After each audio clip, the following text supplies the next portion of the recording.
India के साथ जो नफरत है वो आपके बेसिस है ना, आपके मुल्क का। इंडिया के साथ अगर प्यार मोहब्बत हो जाएगी तो फिर लोग आगे फ्यूचर में ये सवाल उठाएंगे, जब प्यार मोहब्बत ही करनी थी तो फिर मुल्क अलग ही क्यों किया, पार्टीशन क्यों किया। एक्सट्रीम पॉवर्टी जो है इंडिया में वो खत्म की गई है। 41 करोड़ लोगों को एक्सट्रीम पॉवर्टी से निकाला गया है लास्ट 15 ईयर्स में से। 41 करोड़, ये समझे अमेरिका की आबादी 40 करोड़ है।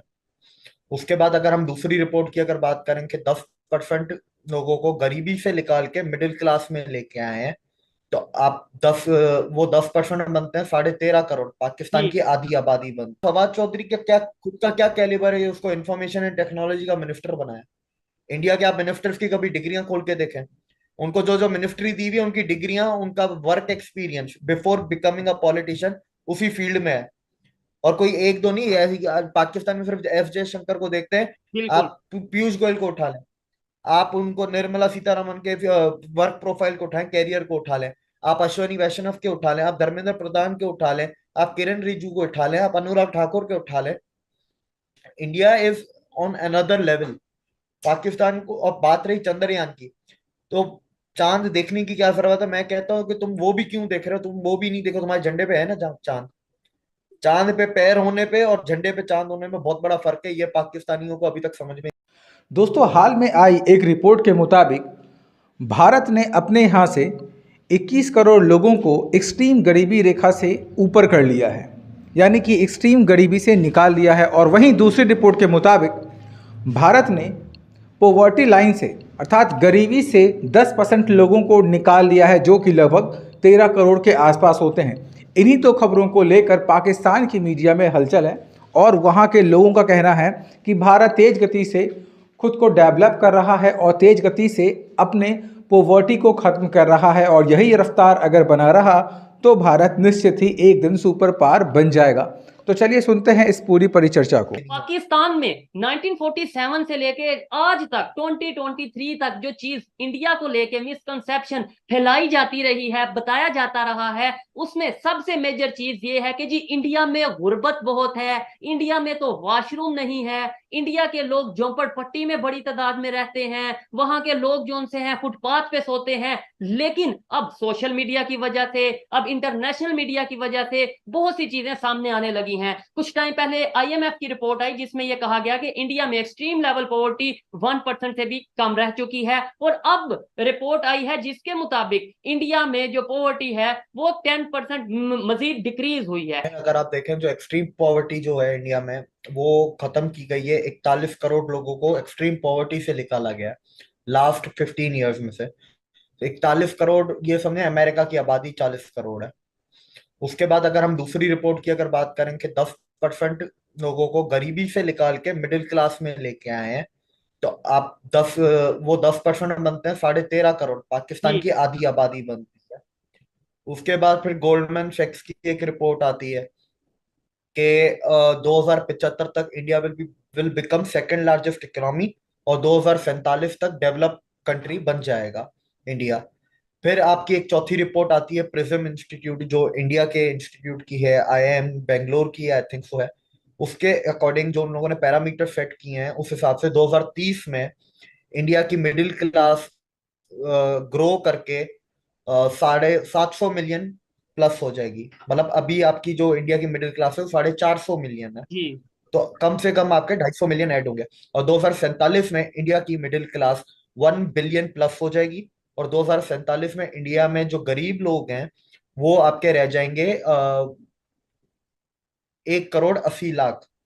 तो इंडिया देखे आगे जाता जा रहा है, इंडिया का अब रोकना नामुमकिन हो चुका है।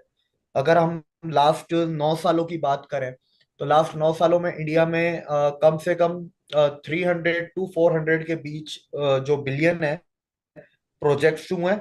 उसके अलावा पीएम गति शक्ति अलग से एक प्रोजेक्ट हुआ है जो कि 1.2 ट्रिलियन डॉलर्स का है। तो आप समझे 1.5 ट्रिलियन डॉलर के प्रोजेक्ट्स 9 सालों में शुरू हुए हैं। उनमें से काफी हद से ज्यादा तो खत्म हो चुके हैं, और बाकी जो कुछ हैं वो कुछ 25 में खत्म हो रहे हैं, कुछ 26 में खत्म हो रहे हैं। इंडिया को अगर सुपर पावर बनना है और सेकंड लार्जेस्ट इकोनॉमी या वर्ल्ड लार्जेस्ट इकोनॉमी बनना है, तो इंडिया को अपनी लॉजिस्टिक कॉस्ट 8% से भी कम करनी पड़ेगी, 6 के आसपास। हमें क्यों ये चीजें बताई जाती रही हमेशा से कि भाई वहां पे गुर्बत बहुत है, हमारे मिनिस्टर हमेशा हमें मैनिपुलेट करते रहे, ये चीजें करते रहे। आज वही मिनिस्टर, आज वही, अगर हम बात करें जो उनसे बड़े बड़े नाम हैं, पॉलिटिशियंस हैं, वो अप्रिशिएट भी कर रहे हैं। क्या आप इस चीज के ऊपर आप क्या कहना चाहेंगे? मेरा मेन मकसद ये है कि भाई हम आज अगर हम यहाँ पे बैठ के इंडिया को डिस्कस कर रहे हैं, इंडिया की डेवलपमेंट के बारे में बात कर रहे हैं, तो ये एक दिन में, एक साल में या 2 साल में तो नहीं हुआ, ये तो एक लॉन्ग टर्म पॉलिसी थी। तो हम आज क्यों डिस्कस कर रहे हैं? हमें पहले क्यों झूठ बोला जाता रहा? सर हमें आज भी झूठ बोला जा रहा है। अब आज की कोई भी उर्दू की, सिंधी की या बलोची पश्तून अखबार उठा लें, उसके अंदर आज भी यही लिखा हुआ है।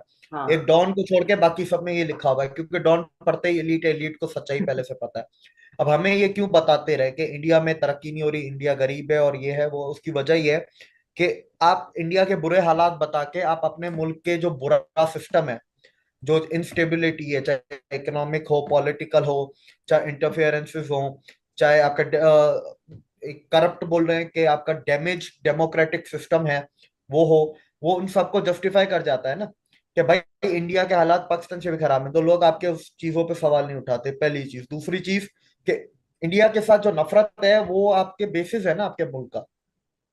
इंडिया के साथ अगर प्यार मोहब्बत हो जाएगी तो फिर लोग आगे फ्यूचर में ये सवाल उठाएंगे, जब प्यार मोहब्बत ही करनी थी तो फिर मुल्क अलग ही क्यों किया, पार्टीशन क्यों किया, कहाँ गए, क्यों नेशन थ्योरी। गलती एक्सेप्ट करने के बाद गलती सुधारी जाती है। जी जी। पाकिस्तान में हम गलती सुधारना दूर किया था, एक्सेप्ट करना, मुझे लगता है एक्सेप्ट करने में भी हमें आगे 10-15 साल और लग जाएंगे, फिर कहीं जाके हम आएंगे उसको सोल्यूशन के ऊपर। एक्सेप्ट ही नहीं कर सकते। और पाकिस्तान की बंगाली वर नेवर बैकवर्ड, ये हमें लगता है। जी सबसे पढ़ी लिखी क्लास हुई थी, पढ़े लिखे वो थे, तहरीक में वो आगे थे। उसके बाद बिजनेसेस भी उनके सबसे ज्यादा उनके पास थे। यहाँ पर तो जमींदारी होती थी, बिजनेस आपके इंडस्ट्रियल यूनिट्स तो सारे आपके ईस्ट पाकिस्तान में थे। तो ये हमें बताया जाता है कि वो गरीब थे और ऐसे थे वैसे थे, वो ऐसे वैसे बिल्कुल भी नहीं थे। तो पढ़े लिखे तो थे ही वो। तो वैसे तो पढ़े लिखे आदमी के पास शऊर जल्दी आ जाता है, वो चीजें जल्दी समझ जाता है कि मुझे बेवकूफ बनाया जा रहा है, नहीं पढ़ा बनाया जा रहा। पाकिस्तान की आवाम को पढ़ाया ही झूठ जा रहा है। पहली बात तो पढ़ी लिखी नहीं है, जो पढ़ी लिखी है उसको भी झूठ पढ़ाया जा रहा है। तो आप कहाँ से शऊर आएगा उनमें, आप कहाँ से मैं एक्सपेक्ट करूं कि उनमें शऊर आएगा। ट्रेड इंडिया इसीलिए तो नहीं कर रहा। आप पहले अपनी गलती तो माने, गलती मानने के बाद ही तो सुधार होता है। इस तरह तो फिर अटल बिहारी वाजपेयी भी आए थे, मोदी जी भी आए थे, क्या किया पाकिस्तानियों ने, पीठ में छुरा ही तो भोंका है। तो वही बात है ना, ये जो सेम लोग जो ये बोलते हैं ना कि इंडिया के ट्रेड होनी चाहिए, रिश्ते अच्छे होने चाहिए, बॉर्डर खोलो, इन इन सेम लोगों के 3-4 साल पहले के बयान देखें।